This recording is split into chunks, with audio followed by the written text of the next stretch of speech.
lot of legal issues surrounding the West Philippine Sea. Let's start with first the suggestion to open up Bajo de Masinloc to inspection. Is this possible? Is the UNCLOS, do they have the powers to be able to investigate this, or is it public pressure that we're relying on at this point? Well, Gretchen, anything is possible. But my reaction is, I always keep saying, let's continue by filing a Part 2 case to the big arbitral win that we had in 2016. For example, all this noise about bringing a, for example, Gretchen, among lawyers, you never ask somebody a question to which you already know the answer. The answer is they will not abide, of course. So why should we ask them? So go ahead. We should file the new case, arbitral case, the same UNCLOS tribunal for damages caused to the environment. Because the big win we had in 2016 already said that China, as a country, is responsible for the environmental degradation. So what are we doing? This is now the 7th anniversary. In July, this will be the 8th year after we won the arbitral award. So I keep saying, file a new case. Now, the new case should start with what we won in the 2016 arbitral award. For example, it says very clearly that Mischief Reef is within our territory, but China did so much damage, so we should get evidence on the damage and make China responsible for it. Now, what they will do with the damage since 2016, okay, we present evidence. Now, I also say that this time we should save on costs. Let the Solicitor General and his team do the arbitration without need of expensive foreign counsel, but more importantly, because we need political accountability. We need Filipinos to do the arbitral case for us. Now, if we win, then we can exact damages against China. Where do we exact the damages? Not in the Philippines, but in some financial center like London or New York. So I think all of these side issues, I feel so sorry. Why should we Filipinos why should Filipinos be fighting over each other? Obviously, China is just doing it. They're laughing at us, I think, because they will, for example, tap one of our people and then we investigate our people, we take the DFA to task. Hindi dapat ito. We should already start filing the case because, in our case, it took us 3 years to win. 1 year to prepare the case, 1 year magtagisa ng pleadings, and then 1 year mag-argue. So it will take a long time. Instead of I think, spending our time over these hearings, pinag-aaway tayo ng kalaban dito. That's my point. Where do we file the case? Is it going to be at the International Court of Justice or still the PCA? What's the legal avenue? The short answer, Gretchen, is we have learned already. We have learned the lesson of the arbitral award. We file it with the same court, UNCLOS. Why not the United Nations? Because the United Nations has no jurisdiction. Why not the International Court of Justice? Because you can file a case with the International Court of Justice only if China will agree. So these are all these are all settled issues. We should not be debating this anymore. Now, the Office of the Solicitor General and the DOJ, I think, will come shortly with recommendation to the President. This is where the Senate will come in. They can have an investigation into what is the recommendation to the President, because I think this will become the President has to make a decision very soon. Why?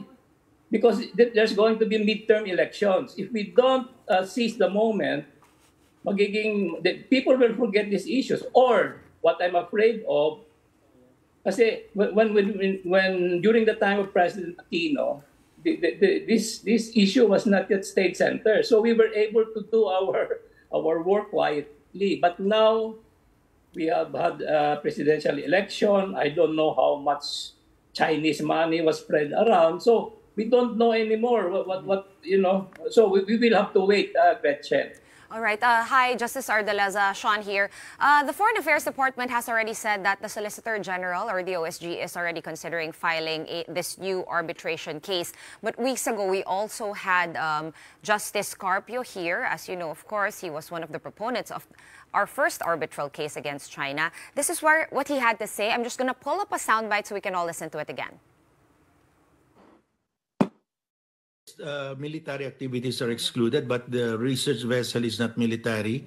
The Coast Guard is not military. Our Coast Guard is not military, and the fishing there is not military because that was in fact ruled by the tribunal. It's a common fishing ground. So we're just asserting our rights under the arbitral award. The arbitral award says we have a right to fish, and that's why we are trying to set the parameters of how the three states could fish.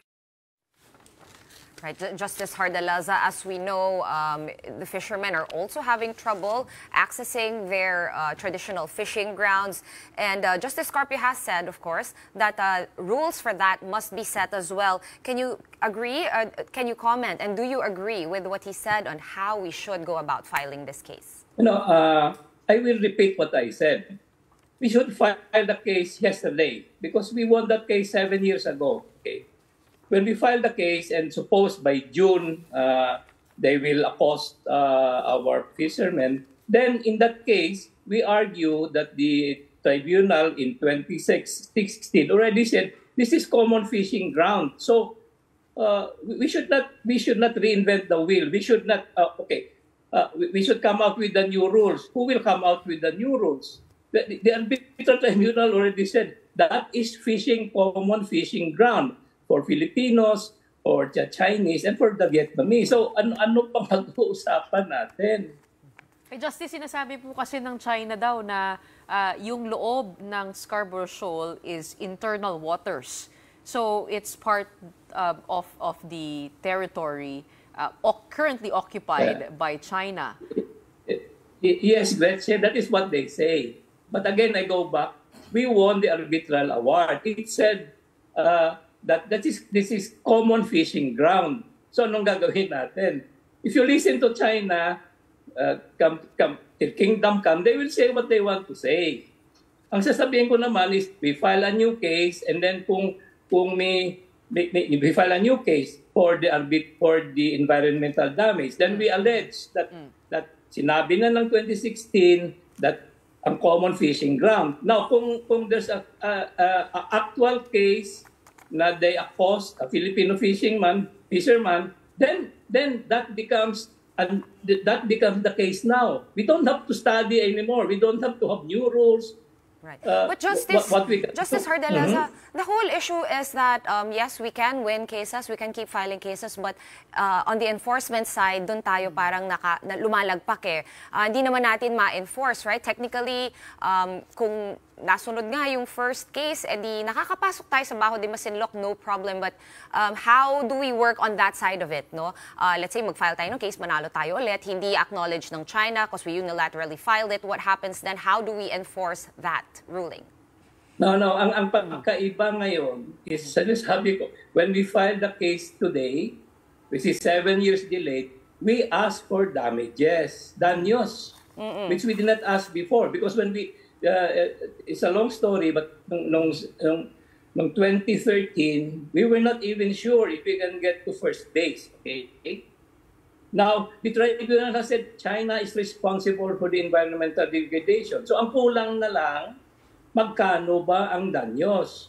We have to present evidence. If we win it, of course, the UNCLOS has no jurisdiction to enforce the award. Then we go. There's another convention. We go to New York. We go to London. We go to France to enforce it. Alam niyo ba nangyari dito sa case natin sa Sabah? That's what the Filipinos try to do. Kaya lang nabulilyaso. So we don't have to reinvent the wheel. Sabi ko, we should have filed the case because matagal. 3 years from now pa natin makuha ang award. And then we have to fight again to enforce. But remember, if we win an award, suppose we win damages in billions of US dollars, I am sure mag-iiba ang tono ng China. Justice, taking this opportunity to ask you na rin regarding this China's new Coast Guard rule to detain trespassers if and when China does end up arresting supposed trespasser. Ano po yung dapat gawin ng Pilipinas regarding this? Ang dapat gawin ng Pilipinas, mag-file tayo ng kaso. Kasi sabi nila sa June, they will arrest. We filed the case yesterday. If we have the case and then they start arresting, nakabinbin ang kaso natin, di ba? And then we ask for provisional relief. Parang injunction. Now, that's the way to do it. Now, of course, we have to do self-help. We have to do our allies. We have to do MDT. Hindi ko naman sinasabi na by filing a case, we will solve everything. But nakakarindi na we spent so much. We spent almost $1 billion pesos to win the case. And then, kakalimutan lang natin. Okay. Justice, would you know, I mean, it's still referring to the new Chinese Coast Guard law. They are allowed to detain trespassers in their so-called territory for 60 days without trial. But our Philippine Coast Guard is also allowed to detain ships that have questions on safety and regulation. Is this the same? What's the difference, would you know? Alam mo, Gretchen, there is already a law. There is a Republic Act that governs ang tinatawag dyan ay poaching. When these foreign fishermen will poach in our waters. This was done in 2015. While we were doing the arbitral case, the Aquino administration already passed. This is a national law. Malaki ang penalty dito. If a Chinese poacher comes into Philippine territory, $2 million ata ang fine. Kaya lang hindi ito na-enforce because you have to get the cooperation of the local government, you have to get the cooperation of the fiscals. Kasi ginagawa ng China, every time these poachers are apprehended by the Navy or the Coast Guard, nagpa-file sila ng bail. Ngayon, pag tingin natin na 2 million, dapat yun ang bail. Now, but on top of that, if we file the case, then things will come to a head. Ang Section 73 kasi ng UNCLOS, sinasabi, we have a right to protect our waters, our fisheries. But sinasabi, you cannot imprison ang nahuli mo, pwedeng fine. So, I predict na if we have the case, the UNCLOS court will say, mali ang China, mali ang Pilipinas. Ang dapat na patakaran dito, pag nahuli kayo, mag-fine. But you cannot imprison, okay? But you can detain the nagkamali na fishing boat. So again, but unless we file the case, puro na lang tayo It will magpag-argumento. take some time though. It will take some time. As you mentioned, it will take some time. Justice No. We could file the case today. That's what I'm saying. Why does it take us so long? Kumbaga, ang dami na nating ebidensya, no? Nilabas na nga po ng Coast Guard. Pero since you're here na rin, no, Justice Hardelaza, cambio ko lang ng konti, I'm sure napapanood ninyo at nababasa ninyo sa online, sa balita, the supposed new deal with China. Ngayon nga, dinidiscuss na sa Senate yung wiretapping supposedly, na-bring up na po yung Vienna Convention, yung possible charges against Chinese embassy officials. What are your thoughts on this whole issue? Ano po ang laban natin dito? Meron po ba? You know, ang ulitin ko, niloloko tayo ng kalaban dito, pinag-aaway tayo. Sinabi na ng Pangulo na whatever happened, he does not agree that we should have this so-called whatever you call it. So that's it, tapos na. The president is the chief architect of foreign policy. I cannot understand why we have to, as you say, I listen to the hearings and then kagalitan ng bakit hindi nyo ginawa. Ay pinag-aaway tayo. Now, if every moment that we spend on these hearings, we spend on filing the case, may pagpala tayo at the end of the day.